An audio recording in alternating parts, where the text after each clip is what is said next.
एक बार फिर आज के दिन के लिए प्रभु यीशु को धन्यवाद कि उसने हमें यह अवसर दिया कि हम उसके वचन को सुने, और केवल सुने नहीं, जैसे बार बार सिखाया गया है, आप सबको बताया गया है कि परमेश्वर के वचन में लिखा है, अगर हमने प्रभु यीशु मसीह के वचन को ग्रहण किया है और हम कहते हैं कि हम मसीह हैं, और हम ये भी कहते हैं कि हम प्रभु यीशु मसीह पर विश्वास करते हैं, तो कुलुस्सियों 2:6 में लिखा है कि सो जैसा तुमने मसीह को प्रभु करके ग्रहण किया है उसी में जड़ पकड़ते और बढ़ते जाओ।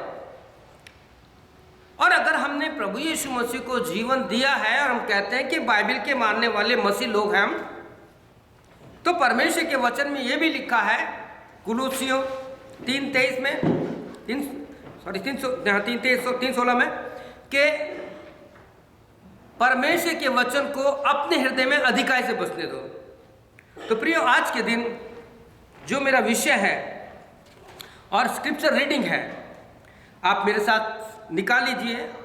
हमने जो पढ़ा था लूका रचित सुसमाचार उसका 22 अध्याय उसका 19 वचन, जहाँ इस प्रकार से लिखा है, फिर उसने रोटी ली और धन्यवाद करके तोड़ी और उनको ये कहते हुए दी कि ये मेरी देह है जो तुम्हारे लिए दी जाती है, मेरे स्मरण के लिए यही किया करो।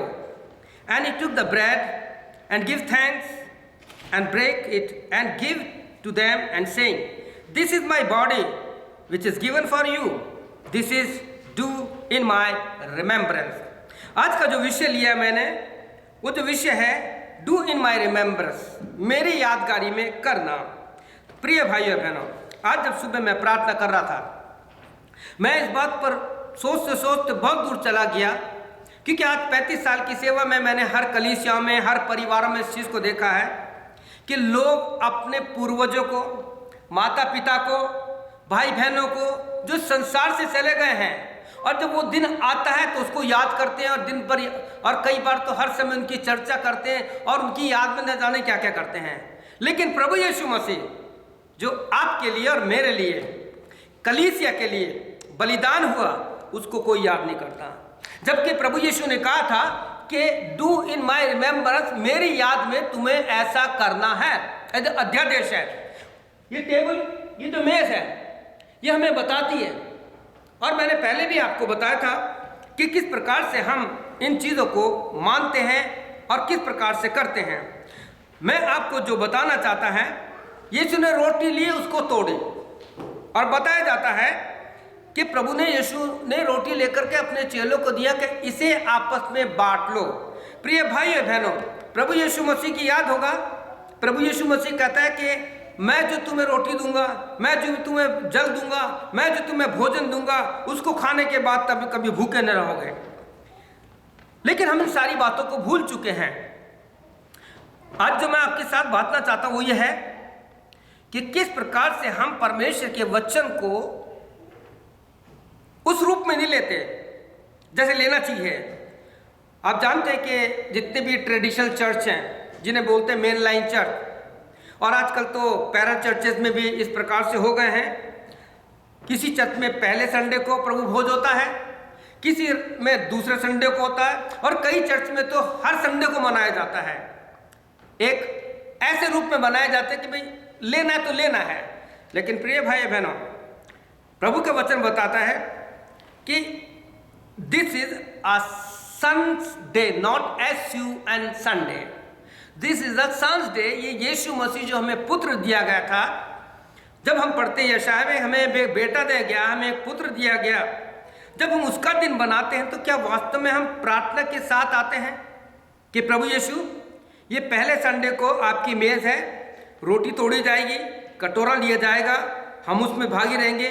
क्या वास्तव में तो हमारे जीवन में इस प्रकार से जुड़ा हुआ है जैसे प्रकार से जुड़ना चाहिए? क्योंकि बलिदान जो है प्रभु का, ये हमारे लिए छुटकारे का और प्रभु के दूसरे आगमन का, ये हमारे लिए गवाही है। ये गवाही है, प्रभु यीशु ने कहा कि मैं आऊंगा। प्रभु यीशु मसीह ने इस बात को इस प्रकार मेरी यादगारी में तुम्हें ऐसा ही करना है, क्योंकि ये हमें बताती है कि प्रभु यीशु मसीह हमारे लिए मारा गया, गाड़ा गया, तीसरे दिन जी उठा और वो फिर आने वाला है। लेकिन प्रिय भाइयों बहनों, जब आएगा तो क्या होगा? क्या हमें परमेश्वर का वो वचन जो प्रभु यीशु ने हमें दिया है हमें याद है? आइए मैं एक बार फिर आपको बताना चाहता हूं कि जब यूहन्ना रचित सुसमाचार गॉस्पेल एट जॉन 2 और 5 पढ़ेंगे तो आप वहां देखेंगे यीशु मसीह अपनी चेलों के साथ एक विवाह में गया, एक शादी में गया, और वहां पे बहुत सी बात हो रही है, आप सब जानते हैं, आपको बताने की जरूरत नहीं। लेकिन खास बात यह है कि जब दाखरस घट गया, जब कमी घटी आ गई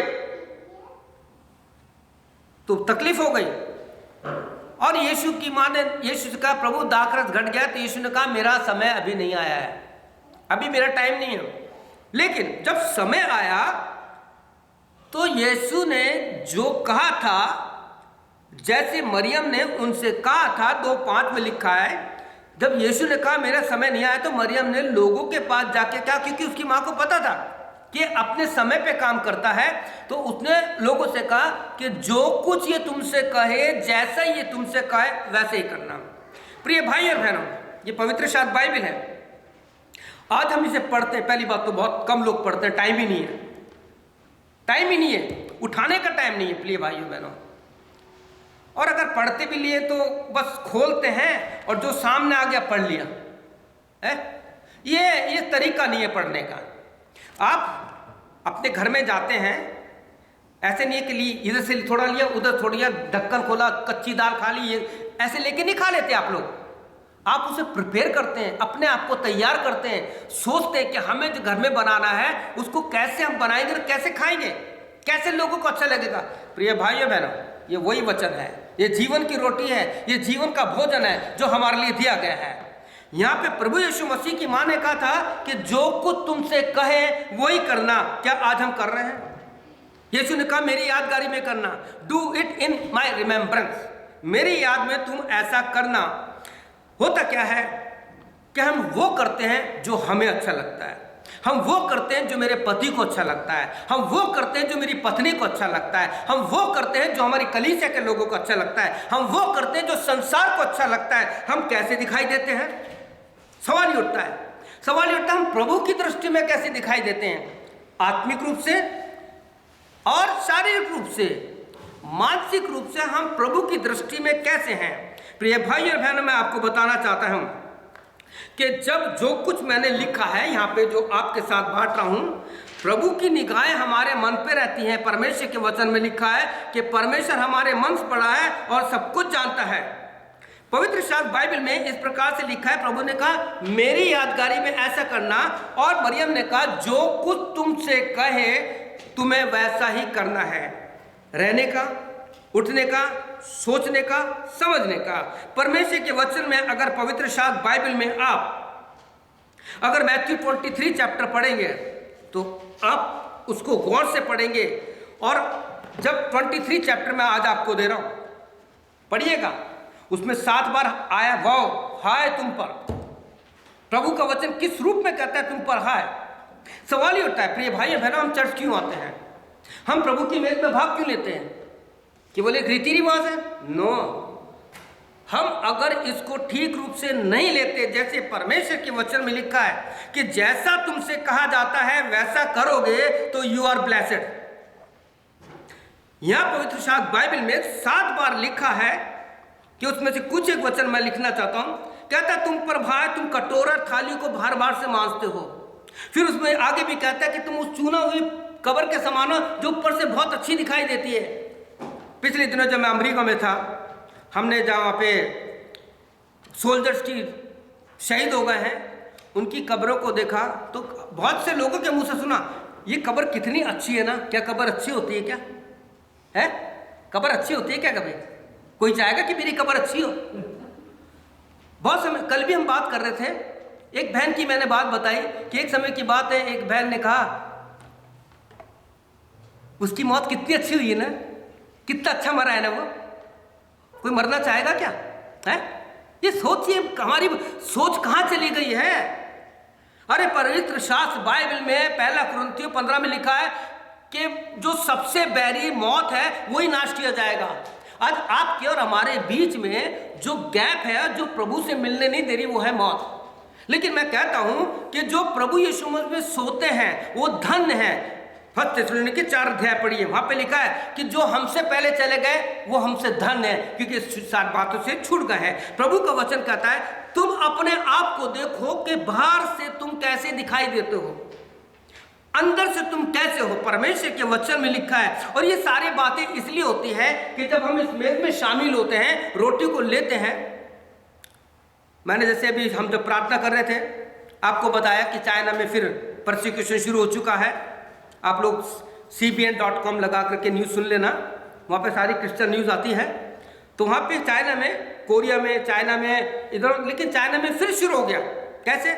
जितने भी चर्चेज में क्रॉस लग रहे हैं, जहाँ जहाँ क्रॉस लग रहे हैं वो तोड़ करके उसको ख़त्म कर रहे हैं। और जो लोग उसको बचाने की कोशिश कर रहे हैं उनको प्रोसिक्यूट किया जा रहा है, उनको सताया जा रहा है। क्या आप तैयार हैं? मुझे नहीं पता, मैं तो प्रभु से प्रार्थना करूंगा, प्रभु अब विदेशों में तू सताओ भेज, ताकि मसीह लोग जाग जाए, क्योंकि हम तो तैयार हैं, हमें तो पता है हमें संसार से जाना है। लेकिन क्या आप तैयार हैं कि जब अगर प्रभु आएगा या वो मौत आएगी तो क्या आप तैयार हैं?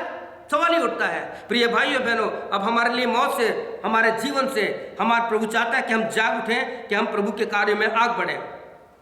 एक बात और बताना चाहता हूं कि प्रभु यीशु ने कहा कि मेरी यादगारी में तुम ऐसा करना है। एक छोटी सी कहानी मैं आपको बताना चाहता हूं। मेरी याद में एक बच्चा, एक छोटा बच्चा, आपने देखा होगा संडे स्कूल के बच्चों को बहुत कुछ सिखाया जाता है। मैं हर एक माता पिता से विनती करूंगा, प्लीज़ आप चाहे अपने बच्चों को तबला सिखाएं, चाहे गिटार सिखाएं, चाहे कीबोर्ड सिखाएं, वो सब यहीं रह जाएगा, सब यहीं रह जाएगा।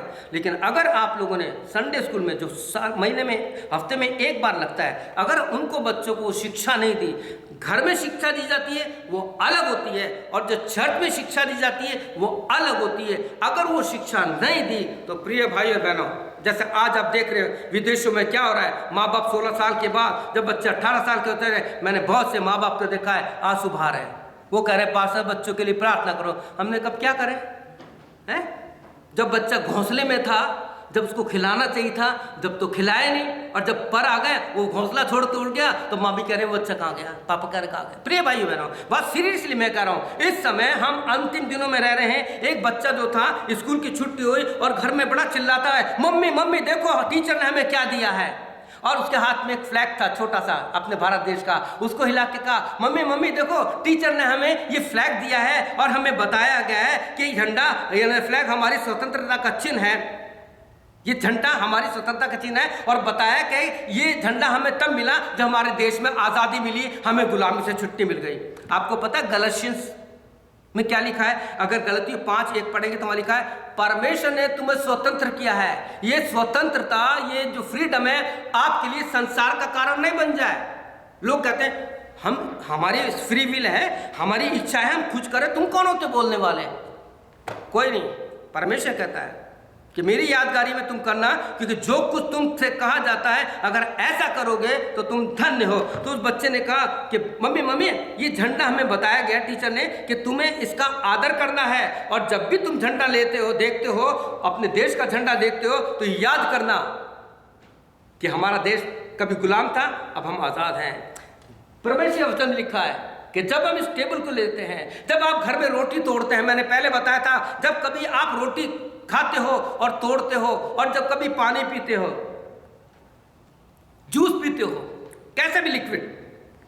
शराबी लोगों को मत सोचना कि यार हम शराबी पिएंगे तो पास्टर साहब ने तो कह दिया कि लिक्विड पी रहे हैं इसलिए प्रभु को धन्यवाद दो। सॉरी, वो अलग चीज है।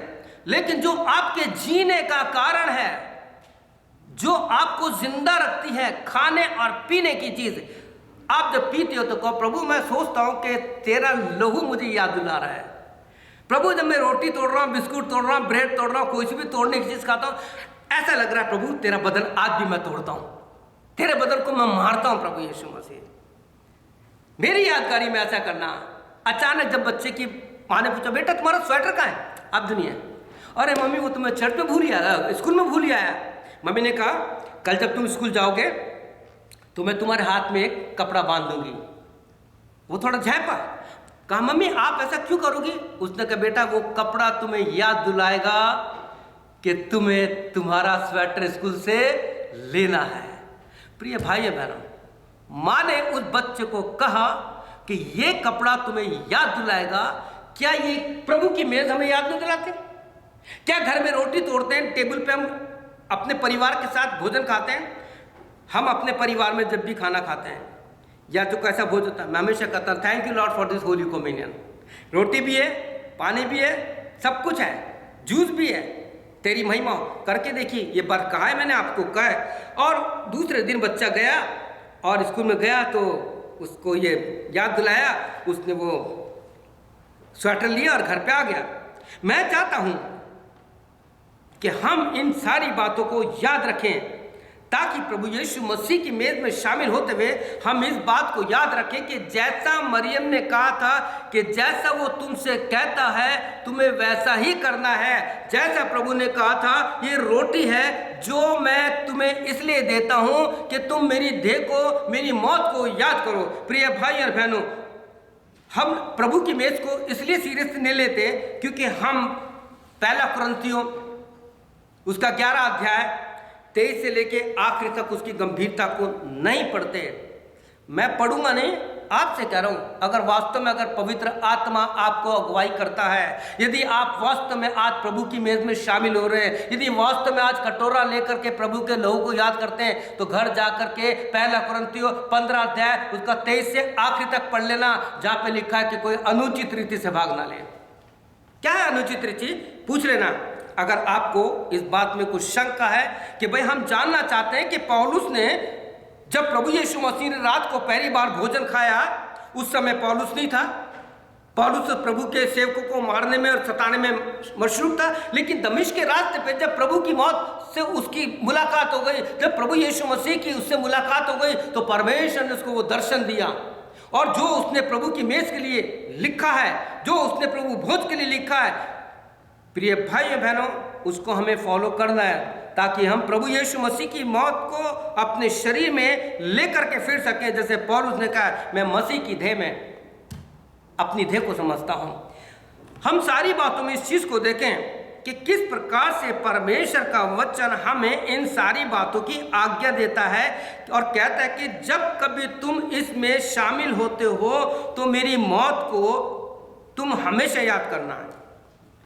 आज होता क्या है, प्रभु भोज के दिन मैं आपको बता रहा हूं, बहुत सी जगह देखा है मैंने, लोग ड्रिंक करके आते हैं, अल्कोहल पीते हैं, वो स्मोक करके आते हैं, पैकेट जेब में है, बाहर फेंक कर आए, छोटा मोटा टुकड़ा पी के आए।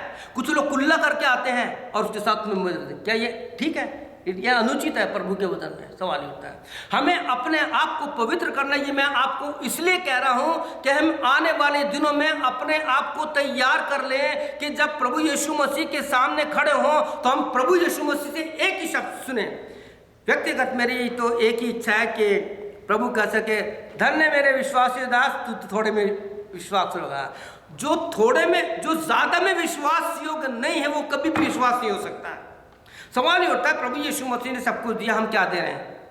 मैं एक अभी पिछले हफ्ते मेरी एक फ़ोन पे बात हो रही थी एक पास्टर साहब से, आप सुनिएगा, ये मैं उसका नंबर भी दे सकता हूँ। आप सोचेंगे मैं बनावटी बात कर रहा हूँ, आप पूछना कि यार मेरे को भाई साहब ऐसे प्रभु के सेवक बात करते हैं, ऐसी दोस्ती से, यार बड़े दुख की बात है कि मुझे कुछ ऐसा पता लगा कि कुछ लोग दान की थैली में हाथ डालकर खाली डालते और खाली निकाल लेते हैं।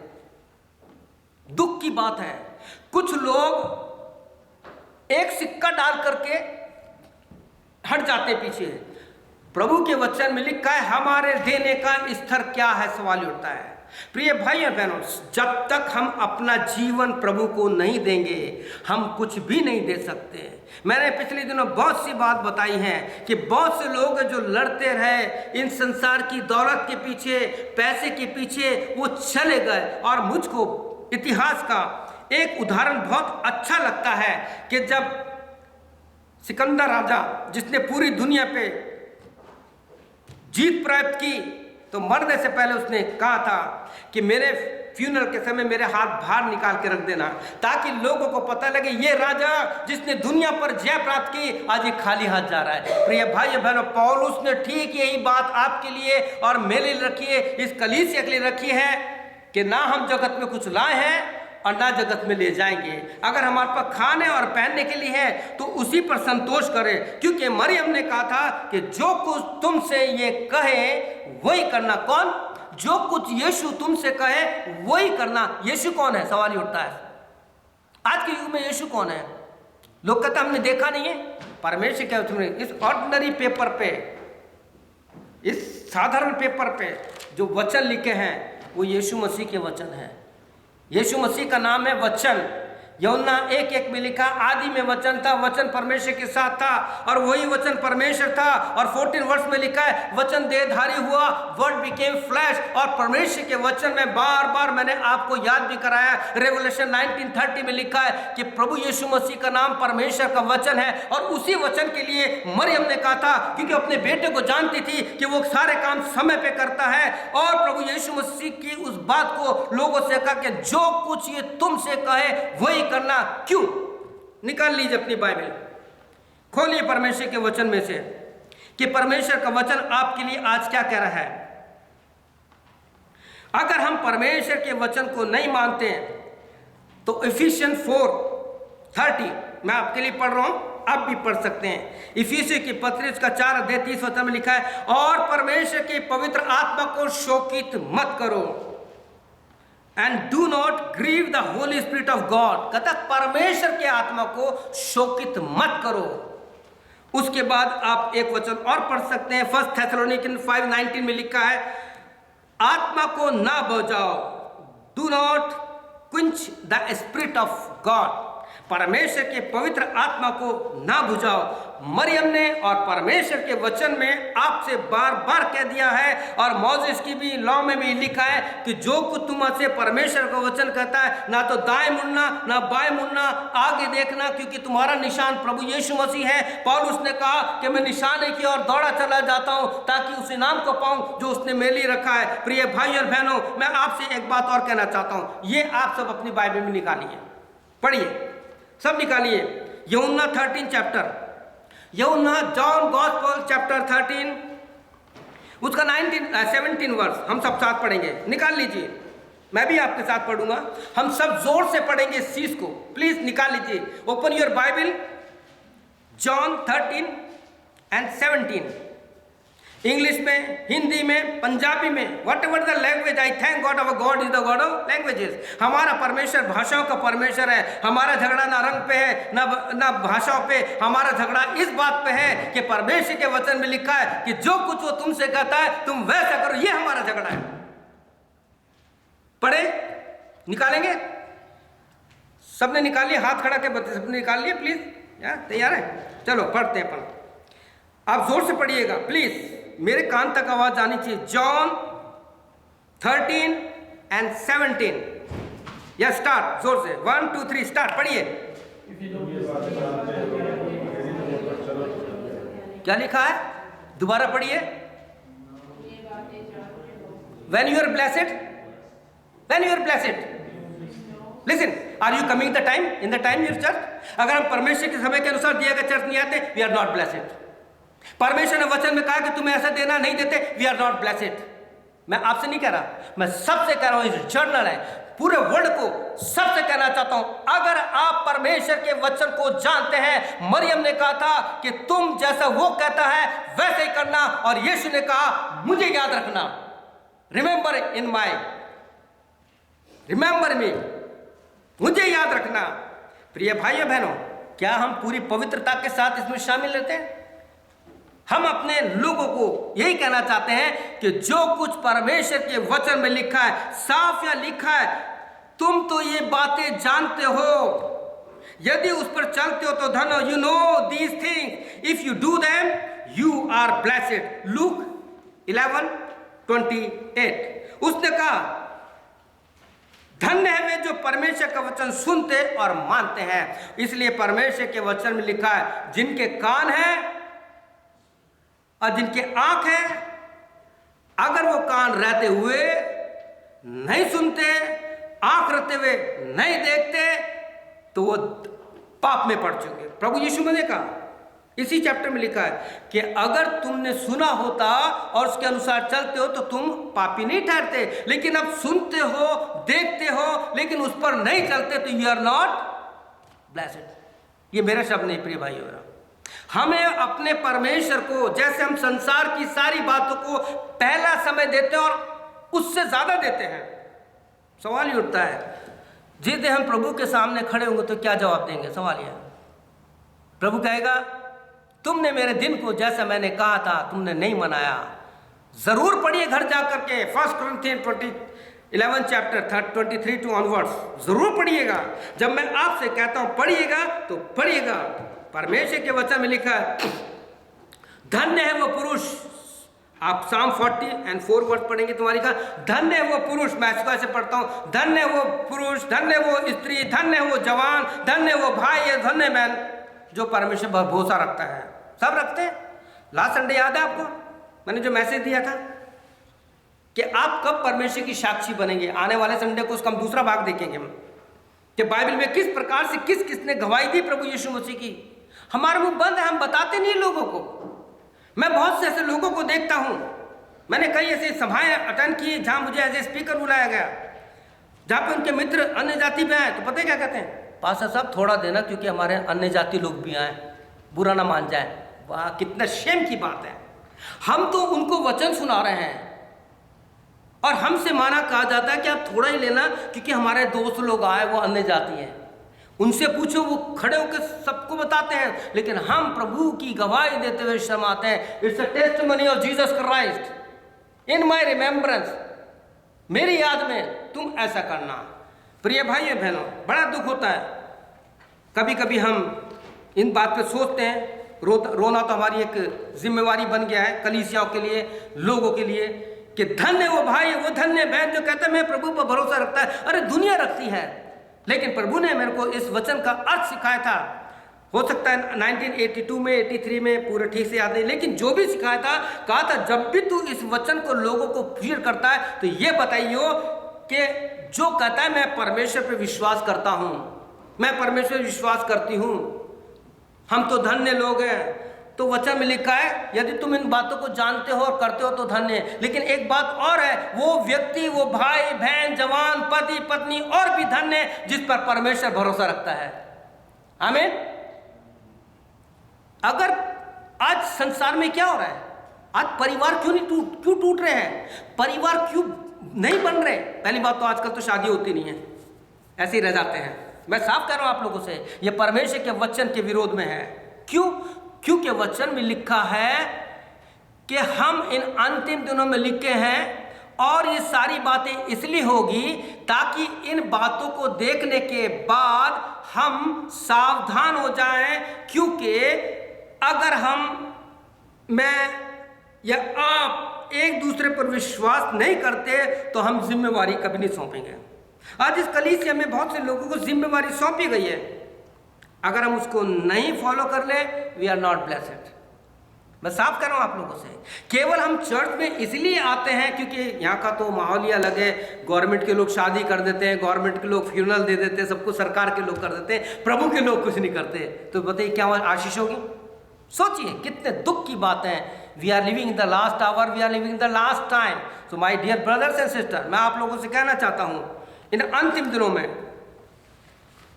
ना केवल पहले संडे को, ना केवल दूसरे संडे को, जब भी आप घर में बैठते हैं ईमानदारी से आपसे हाथ जोड़कर मैं विनती करता हूं। पौलुस भी कहता है, पौलुस ने रोमन 12 में कहा, 1 में कहा, सो मेरे भाइयों मैं परमेश्वर की तरफ से हाथ जोड़कर तुमसे विनती करता हूं कि अपने शरीर को जीवित, पवित्र और परमेश्वर को भावता हुआ बलिदान करके चढ़ा दो। और अपने घर में जब भी तुम रोटी तोड़ते हो तो प्रभु को याद कर लो, जब भी कोई प्याला पीते हो प्रभु को याद कर लो, क्योंकि यीशु ने कहा है जब कभी तुम रोटी तोड़ते हो तो क्या करो, मुझे याद करना। प्रभु आपको आशीष दे कि बार बार जब भी पहला संडे आता है और ये मेज आती है तो मैं आपको याद दिलाता हूं। मुझे नहीं पता क्या आपको याद है कि नहीं? अगर भूल गए हो तो आज फिर पवित्र आत्मा ने आपको रिमाइंड करा है। जैसे उस बच्चे के हाथ पे कपड़ा बांधा था और कहा ये तुझे याद दिलाएगा। एक भाई था, अंत में एक कहानी और सुनाता हूँ, पहले भी सुना चुका हूँ। एक भाई था जो भूल जाता था, तो उसकी पत्नी ने उसे एक लेटर दिया और कहा कि ये लेटर पोस्ट कर देना। वो भूल जाता था, भुलक्कड़ था वो। और जब वो घर से निकला तो घर से निकलते पड़ोसी ने कहा, ब्रदर लेटर पोस्ट कर दिया क्या आपने? उसने कहा अरे किसको कैसे पता? आगे तो घर में पत्नी ने कहा था।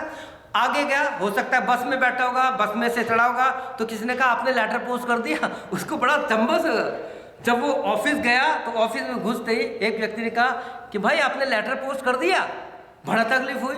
जैसे वो अपने बॉस के पास गया और बॉस ने काम दिया, जैसे वो मुड़ा, बॉस ने कहा भाई आपने लेटर पोस्ट कर दिया। उसको बड़ा लगा, लेकिन उसके पड़ोस में जो टाइपिस्ट बेचती थी उसने बड़े हंस से कहा कि सर आपने लेटर पोस्ट कर दिया। गुस्से में बोला किसने तुमको बताया कि मेरे लेटर पोस्ट करना है? उसने कहा भाई साहब आपकी पत्नी ने पीछे एक स्लिप लगाई है कि मेरे पति भूल जाते हैं, अगर ये भूल जाए तो उनको याद दिलाना, लेटर पोस्ट करना है। प्रभु ने कहा ये मेरी मेहनत है जो तुम्हें याद दिलाएगी कि मैं तुम्हारे लिए मरा, मैं संसार के पापियों के लिए मरा, मैं कलीसिया के लिए मरा हूं। प्रिय भाइयों बहनों, आज फिर आपको याद दिला रहा है कि आप कहां हैं, आप कहां हैं। उस पत्नी ने, प्यारी पत्नी थी, उसके पीछे एक चिट लगाती कि अगर ये भूल जाए तो इसको याद दिला देना कि लेटर पोस्ट करना है। छोड़ दीजिए संसार के ड्रिंक करना, स्मोक करना, शराब पीना, संसार की बातों को छोड़ दीजिए, क्योंकि ये कहती कि तुम्हारे लिए एक ही पीने की चीज है, वो है मेरा लहू। आमीन। आइए प्रार्थना करें, अपने सरों को झुका लें। क्या आप मेरे पीछे प्रार्थना करेंगे? अगर मेरे पीछे प्रार्थना करेंगे वास्तविक में, तो मैं चाहूंगा अगर ये वास्तव में आप प्रभु यीशु मसीह को अपने जीवन में लेंगे तो एक दिन खड़े होकर यहाँ पे आप गवाही देंगे कि वो दिन मैं अब कभी नहीं भूल सकता कि जब पवित्र आत्मा के द्वारा परमेश्वर अपने दास के द्वारा मुझे याद दिलाया कि मुझे प्रभु को याद करना है। एक दिन नहीं, हर दिन याद करना है कि उसने मेरे लिए जान दी। क्या आप प्रार्थना करेंगे मेरे पीछे? तो आप बोलिए, मेरे यीशु मसीह, मैं पापी, डिसोबीडियंट, तेरी आज्ञा का पालन नहीं करता। तेरे वचन में जो कुछ लिखा है, जैसा कहा गया था, अपना जीवन देने के विषय में, अपना समय देने के विषय में, अपनी टाइट देने के विषय में मैंने आज तक पूरा नहीं किया। आज याद दिलाया प्रभु यीशु कि किस प्रकार से पवित्र आत्मा हमें एक रिमाइंडर के रूप में दिया गया है। यूहन्ना 14 में उसने सत्य का आत्मा में दिया है, उसने हमें एक एडवोकेट के रूप में दिया है, उसने हमें याद दिलाने के रूप में दिया है। प्रभु यीशु, मैं अपने पापों से क्षमा मांगता हूँ या मांगती हूँ, मुझे क्षमा कर दे। प्रभु यीशु, मेरी शराब पीने की आदत है, मैं स्मोक करता हूं या करती हूं। प्रभु, मैं संसार की बुरी चीजों को लेती हूं जो इस मंदिर को नाश करती है। पिताजी, मैं इस मंदिर को आज तेरे हाथ में सौंपना चाहती हूं। मेरे मंदिर को अपने खून से धोकर शुद्ध कर दे, ताकि मैं कह सकूं कि प्रभु यीशु मेरे जीवन में चलता है, मेरे जीवन में रहता है, मुझसे बात करता है। प्रभु यीशु, हमारे पापों को क्षमा कर दे। प्रभु यीशु के नाम से इस प्रार्थना को मांगता हूं या मांगती हूं, आमीन। मैं आपके लिए प्रार्थना कर रहा हूँ। प्रभु यीशु मसीह, जितने भी भाई और बहनों ने, जितने लोगों ने प्रभु ये प्रार्थना की है, मैं आपसे प्रार्थना करता हूँ प्रभु यीशु, हर एक भाई, हर एक बहन, हर एक बच्चे, हर एक जवान को, जितने लोग आज ये वचन सुन रहे प्रभु, हर एक के जीवन में काम कर कि आज के बाद प्रभु यीशु वो तेरी यादगारी में अपने जीवन को चलाएं। प्रभु यीशु, तो हर एक के पापों को क्षमा कर, हमारे पापों को क्षमा कर, हमारे जीवनों को ले, ताकि हम तुझ में और तू हम में एक हो जाए, ताकि हमारे द्वारा मसीह की देह उन्नति पाए, कलीसिया उन्नति पाए। प्रार्थना यीशु के नाम से मांगते हैं, आमीन। प्रभु आपको आशीष दे, आपकी सहायता करे। यदि वास्तव में अगर आपने प्रभु से प्रार्थना की है तो आने वाले दिनों में आप प्रभु की गवाही देंगे। प्रभु आपको आशीष दे। May God bless you, may God bless you. आमीन और फिर आमीन।